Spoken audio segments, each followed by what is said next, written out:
출애굽기 강의 26번째 말씀, 거룩한 백성이 되리라 라는 제목으로 말씀의 은혜를 함께 나누겠습니다.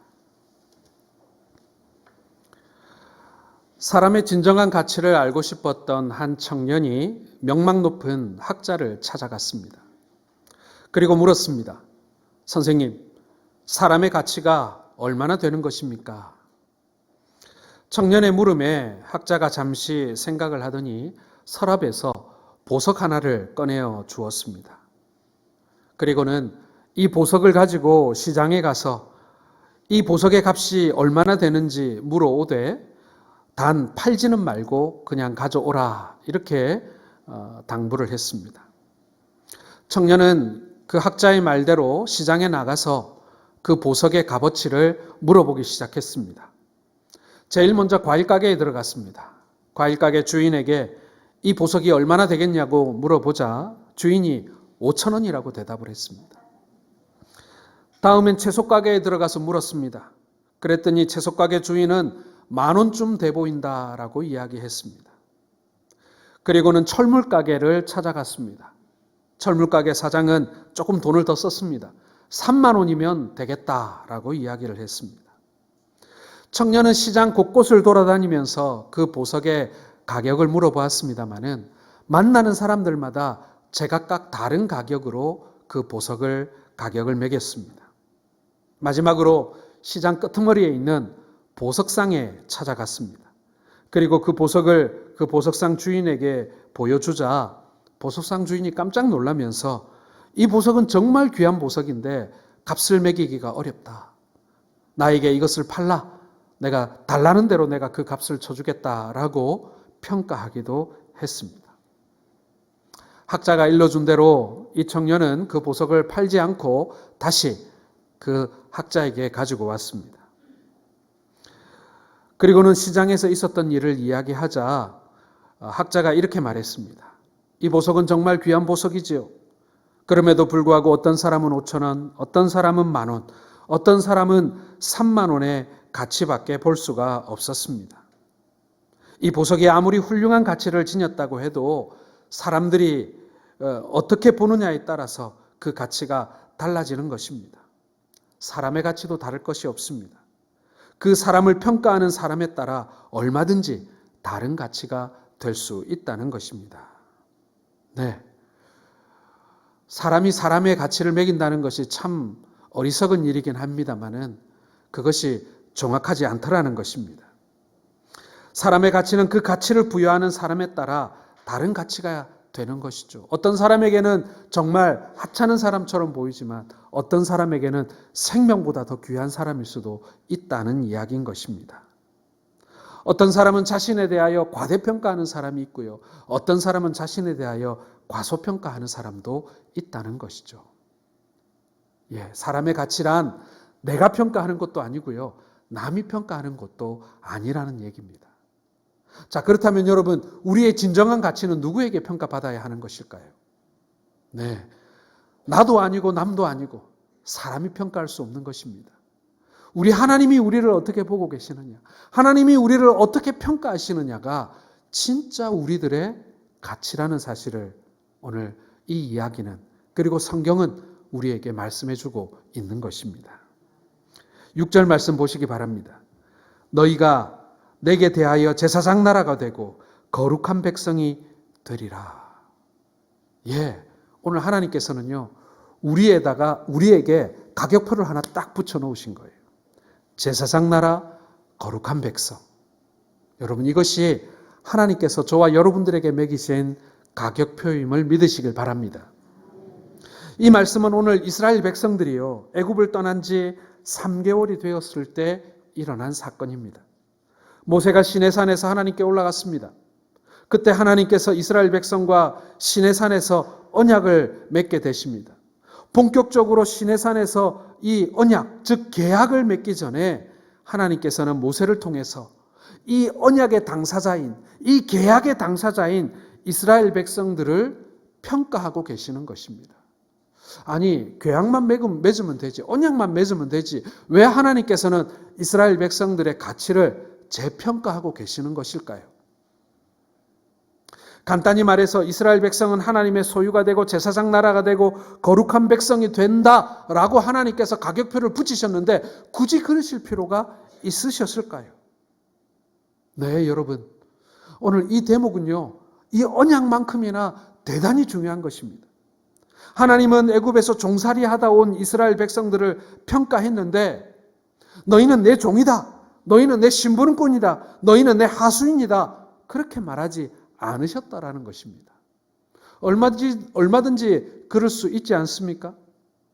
그런데 이스라엘 백성들이 생각하지도 못한 만큼 하나님의 가격표는 너무나 비쌌습니다. 하나님께서 너무 과대평가하고 계신 것은 아닐까요? 우리가 알다시피 이스라엘 백성들은요, 애굽에서 종살이했던 사람들입니다. 말할 수 없는 열등감 속에 살아온 세월이 430년이에요. 여러분, 우리 일제강점기 몇 년 동안이나 식민지로 지냈습니까? 네? 36년. 어떻게 보면은 여러분, 우리 민족의 입장으로서는 정말 긴 세월이었지 않습니까? 그러나 세계의 역사를 볼 때는 36년, 짧죠. 짧은 시절입니다. 그런데도 여러분, 우리가 그 36년 동안 얼마나 많은 것을 잃었습니까? 그렇지 않습니까? 우리가 얼마나 한이 맺혔습니까? 또 얼마나 우리가 큰 상처를 입고 자존심에 상처를 입었습니까? 민족의 어떤 자존심이 땅에 떨어져 버렸지 않습니까? 겨우 36년 동안 말입니다. 그런데 이스라엘 백성들 몇 년이라고요? 430년.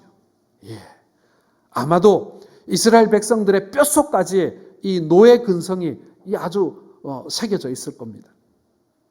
우리 일제강점기 한번 생각해 보시기 바랍니다. 겨우 몇십 년밖에 되지 않았는데 그들이 우리에게 많이 했던 말들이 지금도 우리가 막 습관적으로 혹은 툭툭 튀어나옵니다. 조선놈은 안 돼. 조선놈은 때려야 말을 들어. 여러분, 그게 우리 조상 때부터 우리가 배운 것입니까? 아닙니다, 여러분. 그것은 우리의 민족성이 아니에요.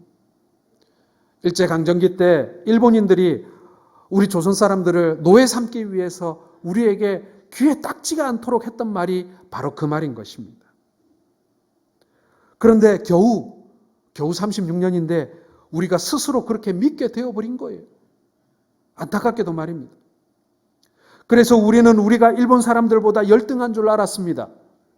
기술도 뛰어나지 못하고 민족성도 국민성도 우리가 도덕적으로 더 못한 줄 알았고 그 다음에 머리도 더 나쁜 줄 알았어요. 그런데 지금 보니까 아닌 거죠. 아닌 거예요. 우리보다 도덕적으로 뛰어나지도 못하고 국민성도 이번에 코로나 사태를 겪어보면서 알지 않습니까? 국민성이 우리보다 훨씬 못하잖아요. 머리가 우리보다 좋습니까? 그거 아니죠. 사랑하는 성도 여러분, 오늘 하나님께서는 바로 이스라엘에게 너희가 더 이상 노예가 아니라는 사실을 깨우쳐주고 싶었던 것입니다. 그들의 진정한 가치, 하나님께서 아브라함과 언약하신 그 하나님의 선민, 하나님의 백성, 하나님의 제사장 백성 된 그들의 본 모습을 하나님께서 다시 알려주고 싶었던 것입니다. 지금 시내산에서 이스라엘 백성들과 하나님께서 언약을 맺어야 되는데 하나님이 언약 맺는 이 사람들이 여전히 노예처럼 하고 그 자리에 앉아 있는 것 하나님이 원하시지 않으시는 거예요. 하나님께서는 이스라엘을 하나님의 백성, 하나님의 선민, 그 다음에 제사장 나라, 더 나아가서 하나님의 자녀 삼는 위치까지 올려놓고 내가 너와 계약을 맺겠다. 너와 도장 찍겠다. 이렇게 하나님께서 선포하고 계시는 것입니다. 여러분, 하나님이 우리를 얼마나 높이 평가하고 계시는지, 하나님께서 오늘 저희들을 예수 그리스도의 피값으로 우리를 불러주셨는데요. 우리를 피값으로 사셔놓고 우리에게 이렇게 말씀하는 거예요. 너 정말 헐값이야. 내가 정말 싼 값에 너를 샀어. 나는 횡재했어. 하나님 그렇게 말씀하지 않고 계세요. 너는 이제 나에게 와서 허드렛 일이나 해. 그렇게 말씀하지 않으셨어요. 내가 얼마나 귀한지, 너희가 얼마나 소중한지, 천하보다도 너희가 얼마나 소중한지. 그래서 내가 내 아들의 피값으로 너를 샀어. 오늘 이렇게 우리에게 말씀하고 계시는 것을 여러분 믿으시길 바랍니다. 하나님께 우리가 얼마나 소중한 존재인지 다시 한번 깨닫고 그 신분에 맞는 삶을 우리가 살아가기를 결단하는 이 시간이 될 수 있기를 바랍니다.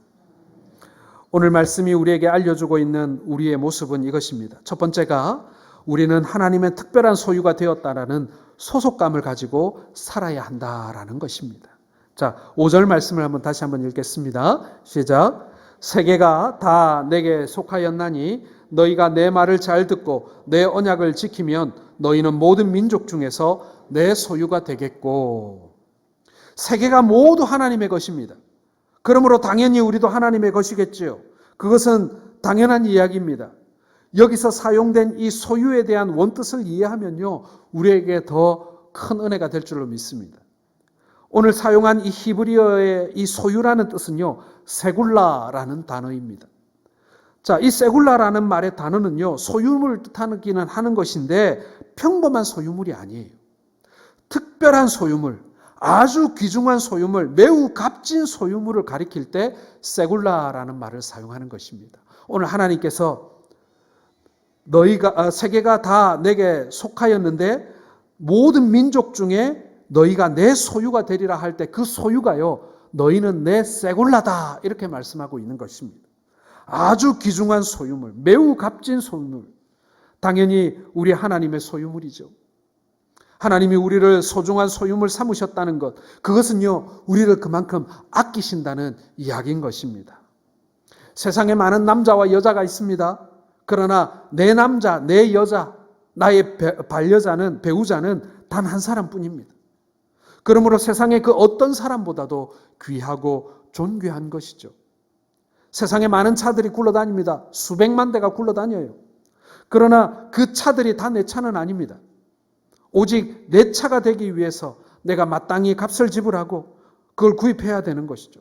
그리고 그 차를 사게 되면 차량 등록소 가서 차량 등록을 해야 비로소 내 것이 되는 것입니다. 내 것이 되면 그때부터는 상황이 달라지죠. 내 차를 관리하는데 어떤 사람이 지극정성으로 다 그 차를 관리하는 것 아니겠습니까? 닦고 조이고 그 다음에 소모품을 갈아주고 그리고 기름도 좋은 것 넣어주고 말이죠. 얼마나 애지중지하는지 모릅니다. 여러분, 이것이 하나님이 우리를 소유했다는 뜻이에요. 물론 우리가 차보다 더 귀합니다만은 세상에 많은 사람들이 있습니다. 그러나 모두 하나님의 사람은 아니에요. 하나님의 사람은 예수님을 통해 그의 피값으로 우리를 사셔야만 가능한 것입니다. 우리가 하나님의 사람이 되면 하나님은 우리의 이름을 생명책에 등록하십니다. 등록이 되면 그것으로 끝나는 것이 아니에요. 하나님이 지극정성으로 우리를 관리하십니다. 다른 어떤 것들보다도 더 소중하게 우리를 살피시고 우리를 관리하시는 거예요. 왜요? 우리는 하나님의 것이니까요. 하나님께서 우리를 그렇게 관리하시는 것입니다. 터키의 이스탄불을 방문한 적이 있습니다. 거기에 가면 술탄의 박물관이 있는데 술탄은 이 이슬람의 왕을 뜻하는 것입니다. 그 술탄의 박물관을 가보면 이 값진 그 술탄의 소유물들이 다 이렇게 전시가 되어 있습니다. 그런데 그 중에 제 눈에 띄었던 게 한 가지 뭐냐면은 깃털로 만든 작은 공이었어요. 새의 깃털을 이렇게 묶어가지고 공을 하나 만들었는데 거기에는 보석도 박혀 있지 않고 금붙이도 붙어 있지 않아요. 정말 그 새의 털로 이렇게 뭉쳐놓은 공이에요. 그런데 그것이 보물이더라고요.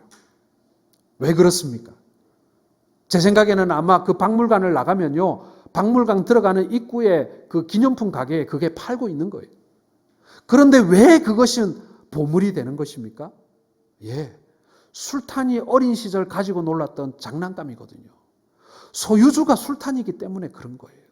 사랑하는 성도 여러분, 우리가 얼마짜리냐, 그것은요, 내가 얼마나 똑똑하냐, 내가 얼마나 재능이 있느냐, 그게 아닙니다, 여러분.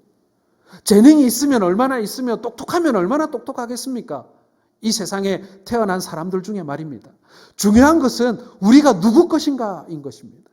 우리에게 누구의 꼬리표가 붙어 있느냐, 소유의 택이 붙어 있느냐. 여러분, 그것이 우리의 진정한 가치인 줄 믿으시길 바랍니다. 우리는 하나님의 것이에요. 하나님이 우리를 내 백성이다, 내 자녀다, 나의 제사장 나라다, 이렇게 여러분 우리에게 택을 딱 붙여놓으면요, 그때부터는 우리는 세상의 사람들과는 다른, 우리는 하나님의 보물이 되는 것입니다. 우리의 소속은 하나님입니다. 그리고 우리에게 확실한 그리스도인이라는 이름표가 붙어 있습니다. 성령님이 불도장으로 우리에게 인쳐주셨습니다. 우리 하나님께서 우리를 보는 것은 십자가로 인치신 그 이름표를 보시는 것입니다. 나의 잘남을 보는 게 아니에요, 여러분. 나의 못남을 보면서 부족하다고 말씀하시는 분이 아니에요. 나에게 붙어 있는 예수 그리스도의 그 이름표를 보시고 우리를 천하보다도 소중하게 여기시는 것입니다. 그리고 우리에게는 믿음을 주시고 하나님을 아버지라고 부를 수 있는 특권을 우리에게 부여하신 것입니다. 사랑하는 성도 여러분, 이제 2020년도가 채 한 달도 남지 않았습니다. 이제 새해가 곧 다가올 텐데 2020년도와 마찬가지로 2021년도에는 하나님이 우리의 아버지라는 이 소속감, 이 소속의식을 여러분 굳게 붙드시는 여러분들 되시길 바랍니다. 세상 사람들이 얼마나 그리스도인들을 경멸하고 교회를 향하여 손가락질하는지 몰라요. 우리가 어느 때보다도 어깨가 움츠러져 있는 것 같아요. 그러나 여러분 당당하시기 바랍니다. 어깨를 펴시기 바랍니다. 우리는 하나님 것입니다. 우리에게는 그리스도의 이름표가 붙어 있습니다. 우리가 부끄러워할 이유가 없습니다. 우리가 위축될 이유가 없습니다. 세상에 그 무엇보다도 우리는 소중한 것을 품고 있는 사람들입니다. 그것이 나의 어떤 사람됨이나 나의 어떤 소유나 지식이 아니라 바로 내 안에 있는 그리스도, 바로 그 그리스도로 말미암아 우리가 세상과는 비교도 할 수 없는 가치를 지닌 존재가 되었다는 그 사실을 여러분 기억하시기를 바랍니다. 하나님은 어떤 경우에도 우리를 포기하지 않으십니다. 하나님께 속한 사람은 결코 망할 수가 없는 것입니다. 우리 시편 2편 7절의 말씀을 이 시간 같이 한번 읽어보겠습니다. 시작. 내가 여호와의 명령을 전하노라. 여호와께서 내게 이르시되 너는 내 아들이라. 오늘 내가 너를 낳았도다. 아멘. 하나님은 우리를 언제나 변함없이 너는 내 아들이라고 말씀하고 계십니다. 십자가의 고통, 해산의 고통으로 내가 너를 낳았으니 너는 보배 같은 내 아들이다. 여러분, 이걸 붙들고 있어야 비로소 그리스도인인 거예요. 이걸 잃어버리면요, 그때는 우리가 그리스도인이 아닌 거죠. 우리가 그리스도인답게 살지 못하게 되는 것이죠. 하나님의 자녀인데 어떻게 그렇게 삽니까? 하나님의 자녀인데 어떻게 함부로 살 수 있습니까? 하나님의 자녀인데 어디 아무데나 들어가고 아무 일이나 하며 그렇게 살 수 있겠습니까? 하나님의 자녀답게 살아야 하는 것이죠. 우리가 너무나도 사모하는 말씀입니다. 로마서 8장 38절과 39절의 말씀을 한번 같이 읽어보겠습니다. 내가 확신하노니 사망이나 생명이나 천사들이나 권세자들이나 현재일이나 장래일이나 능력이나 높음이나 깊음이나 다른 어떤 피조물이라도 우리를 우리 주 그리스도 예수 안에 있는 하나님의 사랑에서 끊을 수 없으리라. 아멘. 여러분, 우리에게 이 마음이 있어야 합니다. 그 어떤 것도 나를 향한 하나님의 사랑을 끊어버릴 수 없다. 여러분, 우리에게 그 믿음이 있다면 우리가 위축되지 않겠죠. 우리가 주저앉아 있을 수만은 없지 않겠습니까? 세상에 그 어느 것도 침범할 수 없는 하나님과 우리 사이에 연결되어져 있는 이 놀라운 끈, 이 놀라운 사랑, 이 놀라운 은혜, 여러분 이것을 누리시며 그것을 가슴에 품고 세상에 나아가 살아가시는 우리 모든 성도들 되시기를 주의 이름으로 축원합니다. 두 번째로 여러분, 우리는 왕같은 제사장이라는 신분의식으로 자신감을 가지고 살아야만 합니다. 자, 6절 상반절을 한번 보시겠습니다. 너희가 내게 대하여 제사장 나라가 되며.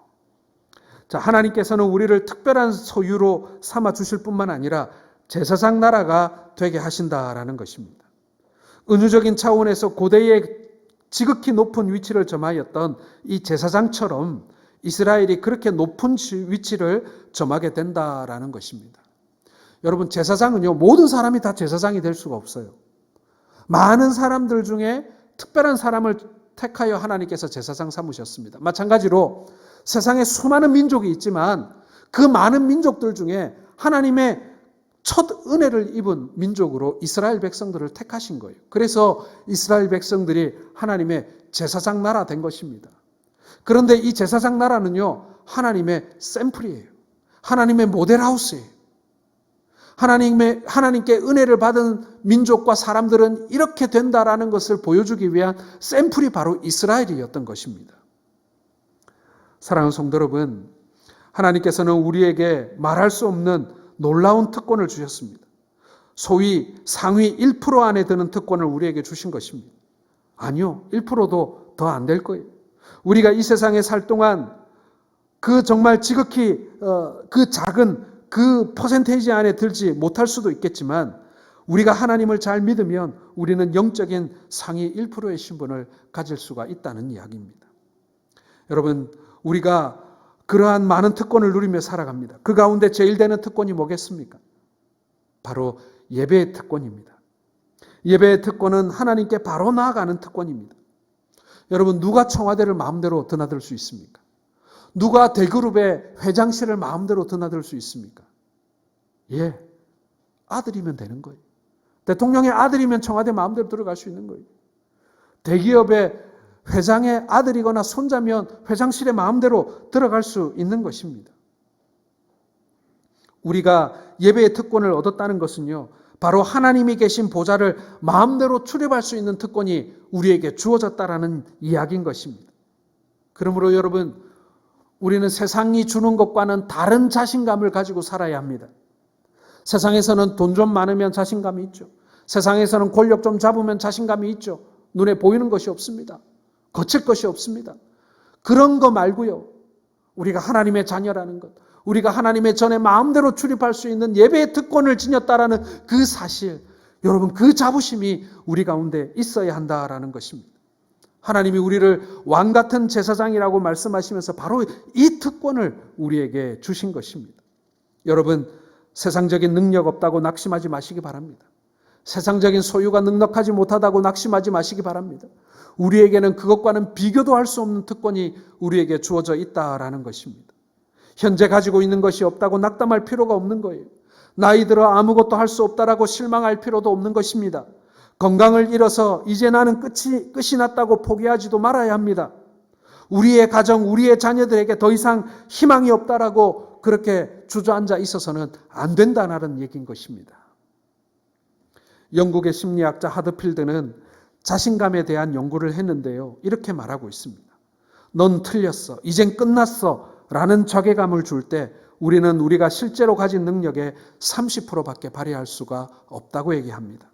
그러나 반대로 넌 할 수 있고 너는 특별한 사람이야, 저 사람은 하는데 왜 너는 못해? 라는 자신감을 심어주면 자신이 가진 능력의 500%까지 발휘할 수 있다라고 얘기합니다. 저는 영적인 원리도 다르지 않다고 생각합니다. 그것이 만용이나 교만이 아니라면 우리가 누구인지를 알고 우리가 하나님의 소유된 백성이고 왕같은 제사장이라는 사실을 알기에 우리가 하나님의 전을 마음대로 출입할 수 있는 그러한 예배의 특권을 가진 그러한 존재라는 사실을 우리가 알고 있다면, 거기에서 나오는 영적 자신감을 우리가 가지고 있다면요, 여러분, 우리가 가진 능력의 500배? 여러분, 100배, 1000배의 능력을 우리가 가질 수 있는 것을 믿으시길 바랍니다. 하나님께서요, 우리가 가진 능력대로 우리에게 갚아주시는 분이 아니에요. 우리가 가진 것보다 훨씬 더 많은 것으로 우리에게 돌려주시는 분이심을 믿으시길 바랍니다. 우리가 할 수 있는 일도 마찬가지예요. 우리에게 하나님, 내가 뭐라고 이렇게 큰 사명을 하라고 하십니까? 그렇게 말하지 마세요. 우리의 작은 수고를 하나님께서는 크게 사용하시는 분이세요. 우리는 지금 힘이 없고 능력이 없어서 요만한 돌멩이밖에 던지지 못하지만요, 하나님께서는 이 조그만 돌멩이를 거대한 바위돌이 되어 굴러가게도 하실 수 있는 분이심을 우리는 믿어야 할 것입니다. 그냥 우리에게 주어진 믿음의 경주를 열심히 달려가면 되는 거예요. 그러면 하나님께서 그것을 50배, 70배, 100배의 열매로 하나님께서는 사용하시는 분이시라는 거예요. 사랑하는 성도 여러분, 영적 자신감을 가지시길 바랍니다. 신분적 자신감을 가지시길 바랍니다. 우리가 어떤 존재인지를 여러분 기억하시기 바랍니다. 사실 여러분, 우리가 주님 배울 날이 이제 얼마 남지 않았습니다. 그 앞에 나갔을 때, 얘야, 내가 너를 뭘 보고 구원해 주어야 하겠니? 라고 말할 때, 주님, 법입니다. 여러분 그렇게 말씀하시겠습니까? 아니죠. 하나님께서 저를 피값으로 사셨습니다. 여러분 이것이 우리 모두의 고백이 되기를 바랍니다. 그러니요 여러분 우리에게 남은 세월 사실 여러분 얼마 되지 않습니다. 길지 않습니다. 우리의 남은 생에 하나님께서 내게 주신 믿음의 경주를 우리가 힘써 달려가야 하지 않겠습니까? 우리에게 주신 사명 이거 힘겹다고 말하기 전에 우리가 힘써 한번 그 길을 달려가야 되는 것 아니겠습니까? 여러분 하나님이요 우리를 제사장 삼으셨다는 뜻은 우리를 전폭적으로 믿고 신뢰한다는 의미입니다. 그런데 여러분 우리가 그렇게 믿을 만한 존재가 아니잖아요. 내가 나를 100% 못 믿는데 말이죠. 제사장은 하나님의 일을 맡은 사람입니다. 그를 믿지 않고 어떻게 하나님의 이 중요한 일을 맡길 수 있다는 말입니까? 생선 가게를 고양이에게 맡기지 않습니다. 아무리 사랑스럽고 예쁜 고양이라도요, 고양이는 고양이의 본성을 가지고 있습니다.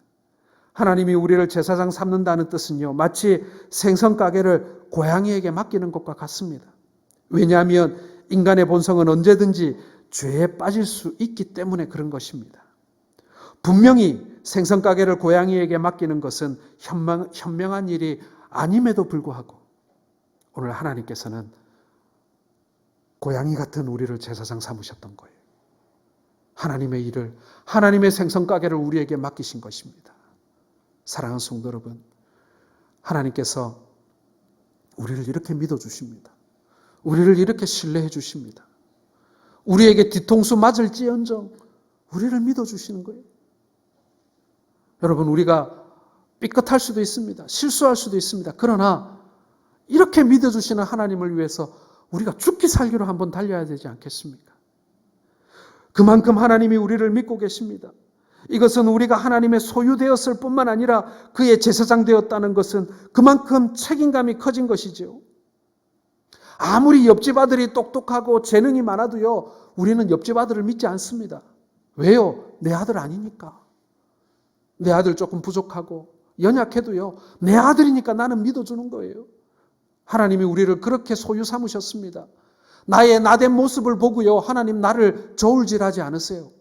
여러분들의 세상적 가치를 가지고 여러분들을 믿고 안 믿고를 하나님 결정하신 게 아니에요. 그저 바보같이 우리를 다 믿어주셨어요. 그저 바보같이 우리에게 다 맡겨주셨어요. 왜요? 사랑하셨으니까요. 우리를 소유 삼아주셨으니까요. 내 아들이니까요.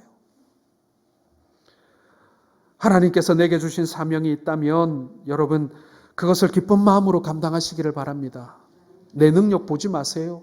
내 가치 보지 마세요. 그거 보면요 우리 아무것도 못해요. 내가 뭐라고요? 그런데 하나님께서 너는 택한 백성이다. 너는 제사장 나라다. 너는 내가 사랑하는 아들이다. 여러분 그것만 기억하세요. 그것만 기억하시면요 하나님께서 우리를 소유 삼아 무한 신뢰를 주시고 계신데요. 우리는 무한 충성하여야 되지 않겠습니까? 하나님께서 무한히 나를 신뢰하고 계신데 나는 무한히 열심히 하나님의 일을 감당해야 되는 것 아니겠습니까? 내게 남은 날이 얼마나 남았다고요? 사랑하는 성도 여러분, 오늘 하나님께서는 우리를 거룩한 백성이라고 불러주십니다. 택한 백성이라고 불러주십니다. 제사장 나라라고 불러주십니다. 여러분 이보다 더 큰 특권이 우리에게 어디 있다는 말입니까? 이제 한 해를 마무리합니다. 2020년도 한 해 동안 하나님께서 우리를 어떻게 보셨는가? 오늘 말씀 속에 다 있습니다. 우리가 많은 시련을 겪고 사람들의 손가락질을 당하고 비난을 당했다 할지라도 하나님께서는 여전히 내 편에 서 계십니다. 우리가 욕먹는 것, 우리도 속상하지만 자신의 아들과 딸이 욕먹는 그 모습을 보고 계시는 그것을 들으시는 하나님은 얼마나 많은 눈물을 흘리셨을까요? 얼마나 마음이 많이 아프셨을까요? 어디 나가서 내 아이가 제대로 평가받지 못하고 핀잔받는 모습 보면 이 부모의 입장으로 억장이 무너지지 않습니까? 저는요 2020년도 우리 하나님 억장이 무너졌을 것 같아요. 그러나 여러분 여전히 우리를 붙들고 계시고 포기하지 아니하시고 우리를 사랑하시는 그 주님을 신뢰하시는 저와 여러분들 되시길 바랍니다. 새로운 한 해는 이 마음 붙들고 살아야 되는 거예요. 그래야 우리가 하나님 앞에 설 수 있는 거예요. 세상을 향해 우리가 당당히 나아갈 수 있는 거예요. 세상에 나가 승리할 수 있는 거예요. 오늘 이 믿음 가지고 오늘 한 해를 마무리해 가시는 우리 모든 성도들 되시기를, 거룩한 백성 되시기를 주의 이름으로 축원합니다.